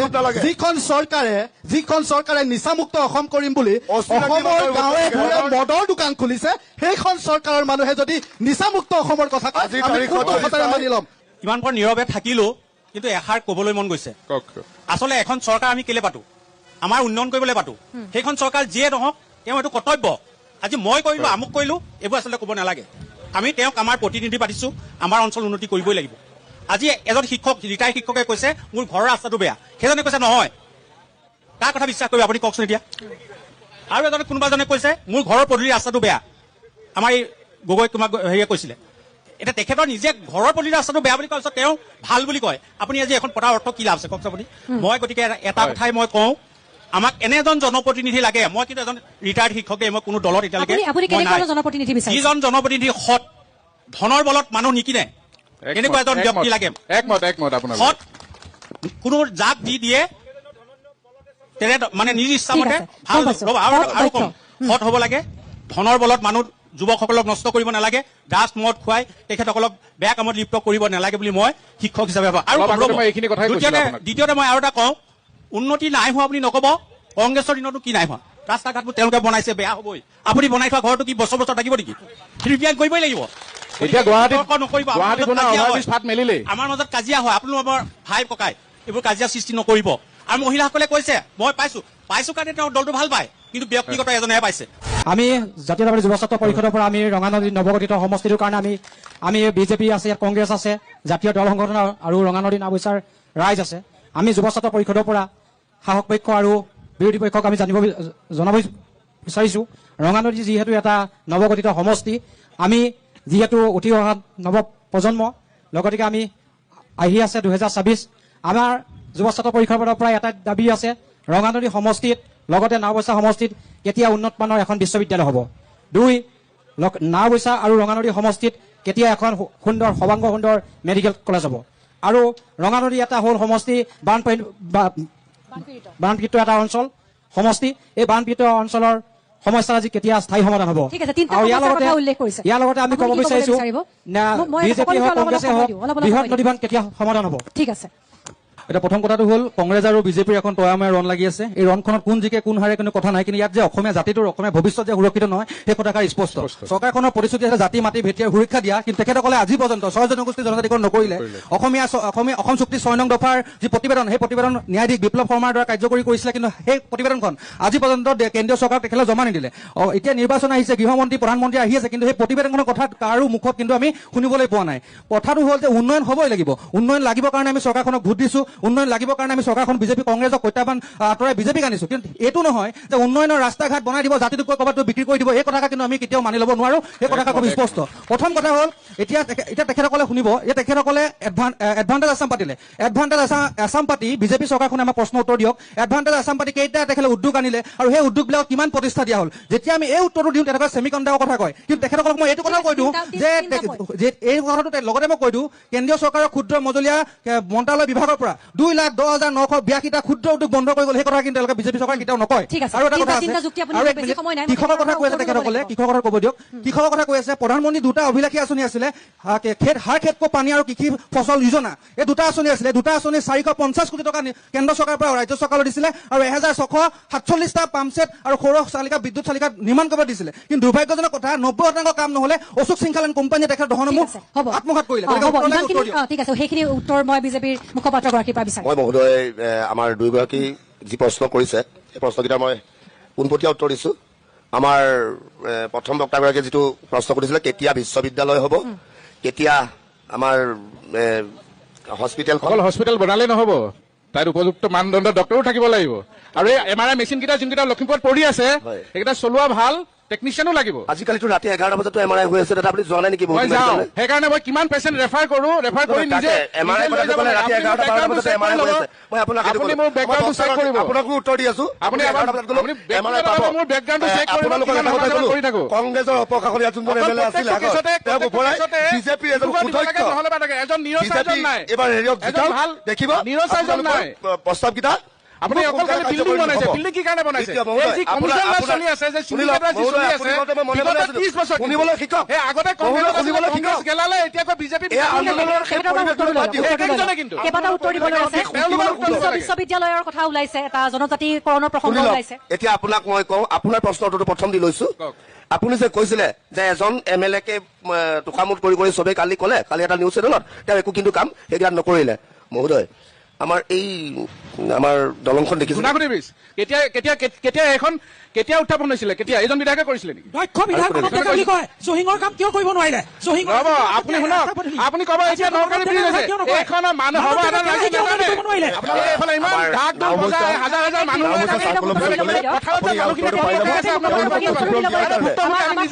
আজিলৈকে ক্ষতিপূৰণ অহা নাই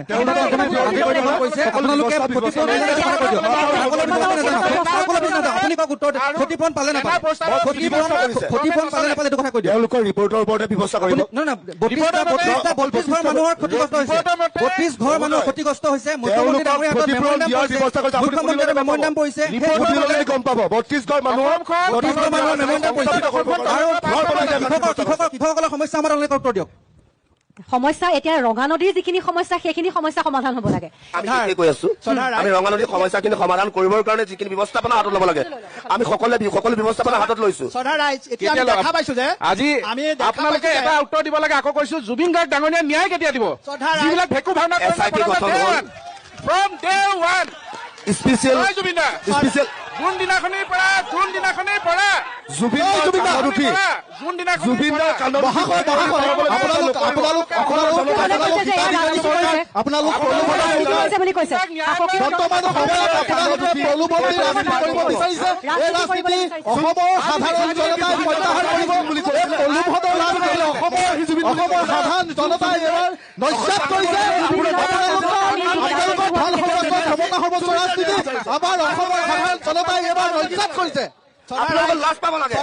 আমি লক্ষ্য কৰি আছো যে আপোনালোকৰ প্ৰত্যেকৰ ৰাজনৈতিক দলৰ মানুহসকলে যিসকল নেতা আছে এতিয়া তেওঁলোকে নিজৰ নিজৰ পক্ষত কথাখিনি কৈ আছে কিন্তু আমি সাধাৰণ জনতা কৈ আছো আমাৰ বিবেক বিবেচনা আছে আমি অশিক্ষিত নহয় আমি লক্ষ্য কৰি আছো আমি সূক্ষ্ম দৃষ্টিয়ে সকলো লক্ষ্য কৰিছো এবাৰ আশা কৰিছো সকলো ৰাইজে বিবেক ভোট দিব অনুষ্ঠান শেষ কৰিছো মই মোৰ পেনেলত থকা মই আটাইকেইজনকে এটাই কম যে ৰাইজ এবাৰ কাৰ পক্ষত থাকিব ৰাইজ এবাৰ কাৰ পক্ষত থাকিব এটা শব্দ ৰাইজ এবাৰ কাৰ পক্ষত থাকিব কিয় থাকিব বিজেপিৰ এটা শব্দত ৰাইজ এবাৰ কাৰ পক্ষত থাকিব ৰাইজ এবাৰ কংগ্ৰেছৰ লগত মিত্ৰ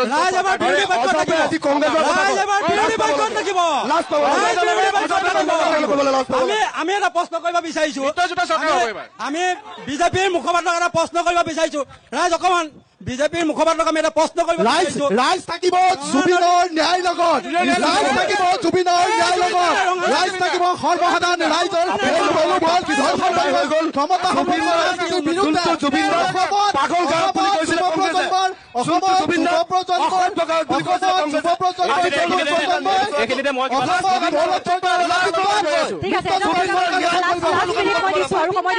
ভগৱানক লৈ ৰাজনীতি কৰা ভাগ্যজনক ভগৱানক লৈ ৰাজনীতি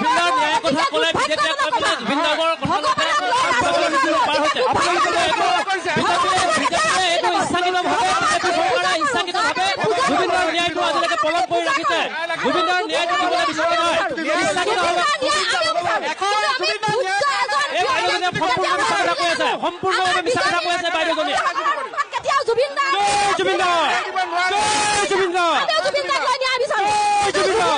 ৰাজনীতি লৈ নানো কাৰণ সম্পূৰ্ণ মিছা কথা কৈ আছে আমি ৰাজনীতি নকৰো বাইদেউজনীয়ে সম্পূৰ্ণ মিছা কথা কৈ আছে মই আটাইকে ধন্যবাদ জনাইছো জুবিন গাৰ্গৰ নামত ৰাজনীতি হোৱাটো আমি কেতিয়াও নিবিচাৰো ৰাজনীতি কৰে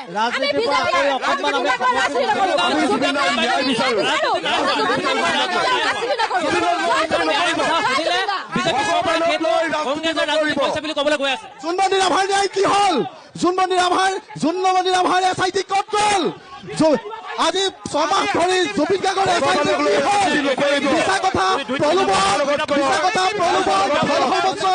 ৰাজনীতি অসমৰ ৰাইজে প্ৰত্যাহাৰ কৰিছে অসমৰ ৰাইজে ঘৃণাৰ ৰাজনীতি, প্ৰলোভনৰ ৰাজনীতি, হিতাধিকাৰী ৰাজনীতি এইবাৰ 2024 প্ৰত্যাহাৰ কৰিব। কংগ্ৰেছক কেতিয়াবাই দলিয়াই দিলে। মই সকলোলৈকে শুভেচ্ছা জনাই সামগ্ৰিকভাৱে আমি দলীয় ৰাজনীতিৰ ঊৰ্ধলৈ গৈ ইমান এটা সুন্দৰ মঞ্চ আমি পাইছো।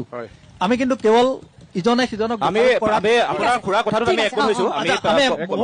কথাটো হ'ল কি যে ছাত্ৰ সন্থাৰ নেতাজনে আৰু জাতীয়তাবাদী যুৱ ছাত্ৰ পৰিষদে এটা বৰ সুন্দৰ প্ৰশ্ন উত্থাপন কৰিলে। মই এজন শিক্ষক হিচাপে নাওবৈচাত স্বাধীনতাৰ পিছৰ পৰা আজিলৈকে এখন বিজ্ঞান শিক্ষাৰ ব্যৱস্থা হোৱা নাই।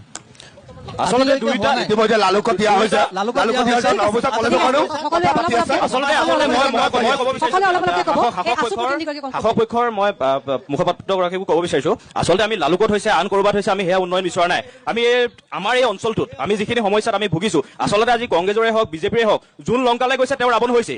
আমি সেই কথাটো এই নাওবৈচা সমষ্টিটোত আমি সৰুৰে পৰা দেখি আহিছো। চৰণীয়া পথাৰৰ দৰে সকলোৱে ব্যৱহাৰ কৰি ক'ৰবাৰ পৰা ওপৰৰ পৰা এজন আহি ইয়াত নিৰ্বাচন খেলে, তাৰ পাছত কোনোবা লণ্ডনলৈ যায়, কোনোবা বিদেশলৈ যায়, তেওঁলোকে গৈ শীত তাপ নিয়ন্ত্ৰিত কোঠাত বহি তেওঁলোকে নিজৰ স্বাৰ্থ লাভ কৰি আছে। কিন্তু আমি ক'ব বিচাৰিছো আজি এইবাৰ এই নৱগঠিত যি ৰঙানদী সমষ্টি আছে, এই সমষ্টিটোৰ ৰাইজক লৈ এনেদৰে হেতালি খেলিবলৈ দিয়া কিন্তু কোনো কাৰণতে নহ'ব। আমি সকলোৱে প্ৰতিটো সময়ত আমি দৃষ্টি ৰাখিম, আমি ছাত্ৰ সন্থাৰ কৰ্মীসকলে দৃষ্টি ৰাখিম। যিদৰে আমাৰ এই জনসাধাৰণক ব্যৱহাৰ কৰি আহিছে তেনেদৰে কিন্তু কোনো ৰাজনৈতিক নেতাক আমি ব্যৱহাৰ কৰিবলৈ নিদিম। আমি চৰকাৰখনক কোনো ৰাজনৈতিক কি বিজেপি কি কংগ্ৰেছ আমি কোনো নেতাকে কিন্তু এই নাওবৈচা ৰঙানদী সমষ্টিটোক আমি চৰণীয়া পথাৰ কৰিবলৈ যুৱ ছাত্ৰ পৰিষদ আৰু ছাত্ৰ সন্থাৰ প্ৰতিনিধি দুয়োগৰাকীলৈ ধন্যবাদ জনাইছো। তেখেতলোকে খুব ধুনীয়া কথা কেইটামান ক'লে। নিশ্চিতভাৱে আমি বিজেপিও তেওঁলোকৰ লগত তেওঁলোকৰ এই বিষয়সমূহ যাতে সমাধান কৰিব পাৰো তাৰ কাৰণে আমি চেষ্টা কৰি থাকিম। ধন্যবাদ জনাইছো। আচলতে আমি সকলোৱে আঁচনি পাইছো, কিবা পাইছো, এইবিলাক কথা লাগি আছো হয়। আমাৰ এই ৰঙানদী নাওবৈচা সমষ্টিটোত আমাৰ কিমান ধৰণৰ সমস্যা থাকিব। আমাৰ মেডিকেল আছে, মেডিকেলখন আমি কিমান উন্নত কৰিব পাৰো। আমাৰ কলেজ আছে, এই কলেজখনক আমি আৰু কিমান আগবঢ়াই দিব পাৰো। আমাৰ সীমাৰ সমস্যা আছে। আপোনালোকে যদি আজি আপোনালোকে যদি অৰুণাচলৰ যি সীমা আছে, আপুনি যদি আজি অৰুণাচলৰ যি সীমা আছে সেই সীমালৈ যায়, সীমালৈ গ'লে মানে আপোনালোকে দেখিব কেনেদৰে অৰুণাচলী লোকে আগ্ৰাসন কৰি আমাৰ অসমৰ ভূমি যিদৰে দখল কৰিছে। সেই বিষয়বিলাকৰ ওপৰত যিজন নেতাই মাত পাতিব পাৰে তেনেকুৱা ইয়াত কাইলৈ তেনেকুৱা এজন বিধায়ক নিশ্চিতভাৱে আমি তেওঁৰ যোনখিনি আমি সেইটোকে কৈছো যে আগন্তুক যিকেইজন বিধায়ক আমাৰ মাজলৈ আহিব তেওঁলোকৰ মেনিফেষ্টোত ইস্তাহাৰত এই কথাটো থাকক যে আমি বিগত আহিব লগা 5টা বছৰ বিজ্ঞান শিক্ষাৰ প্ৰতিষ্ঠান আমি নিৰ্মাণ কৰিম চৰকাৰীভাৱে। আজিৰ তাৰিখত 1.5 শতাধিকতকৈ অধিক ছাত্ৰ ছাত্ৰী নাওবৈচা ৰঙানদীৰ পৰা বাহিৰত গৈ পঢ়ি আছে বিজ্ঞান শিক্ষা। ইয়াত এই ব্যৱস্থাটো খেলুৱৈসকলৰ কাৰণে ষ্টেডিয়াম লাগে, ষ্টেডিয়াম নাই ইয়াত। আমি নিশ্চিতভাৱে ষ্টেডিয়াম এটা নাই, ভাল এখন ফিল্ড, ভাল ফিল্ড এখন নাই। অতিকৈ লাজ লগা বিষয়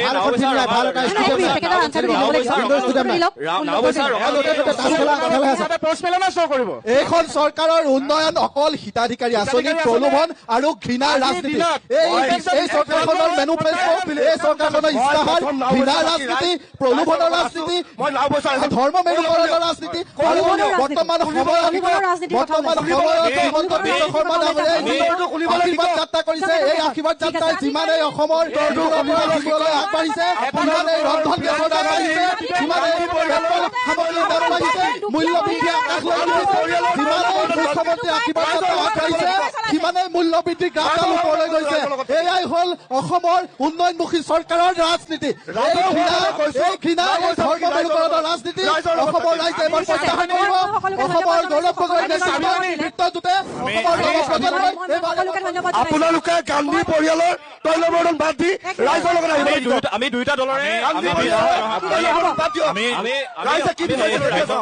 আমি ইমান যে চিঞৰ বাখৰ কৰিছো, আমি আটাইকেইজন ইয়াত যিসকলে আছো আমি ৰঙানদী আৰু নাওবৈচাৰ ভাই ভাই। এইটো আমি যুক্তি খাতিৰত আমি কিছু কথা কৈছো, সেইটো বেলেগ কথা। কিন্তু আমি শাসক পক্ষই হওক বিৰোধী পক্ষই হওক আমি বাস্তৱক কিন্তু কোনেও আমি নেওচা দিব নোৱাৰো। গতিকে আমি বাস্তৱক আমি স্বীকাৰ কৰিব লাগিব।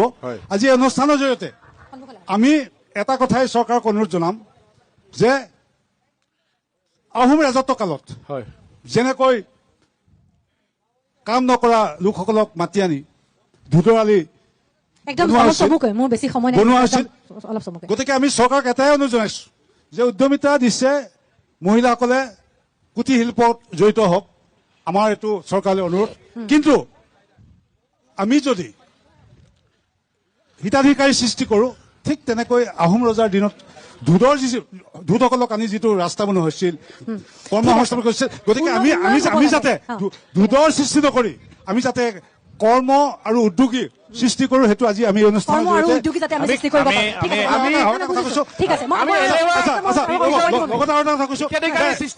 আমি কোন দলৰ আমি কোন দলৰ সৰু কথা আমাৰ অনুৰোধ এটাই যে ৰঙানদীৰ পৰা দিগজঙৰ ভিতৰত জন্ম হোৱা এজন ব্যক্তিক আমাৰ এই নাওবৈচাৰ পৰা ৰঙানদীৰ পৰা আমি এজন প্ৰতিনিধি হোৱাটো আমি বিচাৰিছে ঠিক আছে খুব সুন্দৰ কথা কৈছে বাইদেউ শেষত কিবা ক'বলৈ বিচাৰিছে নমস্কাৰ NKTV সকলো সদস্যকে মানে আমাৰ অসমখনেই সোণৰ অসম আমাৰ সোৱণশিৰি ইয়াতে সোণ উৎপাদন হয় আমি যাতে ইয়াত ৰাজনীতিৰ জৰিয়তে আমি মতভেদ আনিব নালাগে আৰু আমি যিখিনি এতিয়া দাদাজনে কৈ গ'ল যে আমাৰ উন্নয়নৰ কথা স্কুল উন্নয়নৰ কথা আমি ৰাজনীতি খেলাতকৈ আমি আমাৰ নাওবৈচা সমষ্টিটো আৰু ৰঙানদী সমষ্টিটোৰ উন্নয়নৰ কথা ভাবিব লাগে ঠিক আছে ধন্যবাদ জনাইছো মই সকলোকে ধন্যবাদ জনাইছো আৰু কাকো সময় দিব নোৱাৰিম মই অকমান শেষত ছাত্ৰ সন্থাৰ ফালৰ পৰা এটা অনুৰোধ লাষ্ট মেছেজ এটা দিব পাৰো হয় লাষ্ট মেছেজ এটা আমি ছাত্ৰ সন্থাৰ ফালৰ পৰা আমি লাষ্ট মেছেজ এটা দিব বিচাৰিছো যিহেতুকে ৰঙানদীৰ বিষয় লৈ ইয়াত আলোচনা হৈছে তো আমি ছাত্ৰ সন্থাৰ ফালৰ পৰা আমি ৰাইজলৈ অনুৰোধ জনাইছো আগন্তুক বিধানসভাত তেওঁলোকে যাতে বিবেক ভোট প্ৰদান কৰে এনে এজন ব্যক্তিক যি ব্যক্তিয়ে আমাৰ ৰঙানদী উন্নয়নৰ ক্ষেত্ৰত মই আটাইকে ধন্যবাদ জনাইছো আজি অনুষ্ঠানলৈ অহাৰ বাবে গতিকে ৰঙানদীৰ ৰাইজে নাওবৈচাৰ ৰাইজে কেনেধৰণৰ সিদ্ধান্ত লয় সেয়া অতিকৈ গুৰুত্বপূৰ্ণ কথা গতিকে তাৰ কাৰণে কিছু সময় আমি অপেক্ষা কৰিব লাগিব কেইটামান দিনৰ অপেক্ষা কৰিব লাগিব ৰাইজ কাৰ পক্ষত থাকে সেয়া চাবৰ বাবে দুটামান দিনৰ অপেক্ষা আকৌ এটা নতুন সমষ্টিৰ পৰা আমি আপোনালোকক লগ পাম আজিলৈ